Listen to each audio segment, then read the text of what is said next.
Hi friends, hi. எல்லோரும் எப்படி இருக்கீங்க? வந்தாச்சு நம்ம தான்.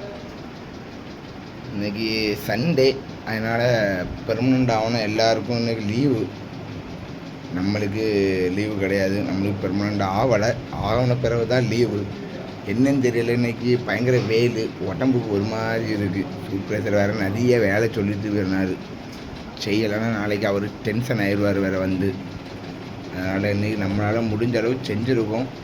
மணி 12:05 வேறு ஆயிட்டு. என்ன நம்ம ஸ்டாஃப் யாரும் சாப்பிட்றதுக்கும் வரல. உள்ள என்னன்னு தெரியலை. சாப்பிடணும். சாப்பிட்டுட்டு 1 மணிக்கு அடுத்த போகணும். என்னன்னு தெரியலை. நாளைக்கு லீவு கேட்கணும். உடம்புக்கு ஒரு வழியாக இருக்குது. ஆமாம், என்னன்னு தெரியலை. இந்த வெயிலில் நின்றனால நம்மளுக்கு அப்படி இருக்கா என்னன்னு தெரியலை. ஒரு மாதிரி தளர்ச்சியாகவே இருக்குது. அப்போ நாளைக்கு லீவுனா கண்டிப்பாக அவங்களுக்கு வீட்டில் வச்சு வீடியோ போடுவேன். சரிங்களா? பாய்.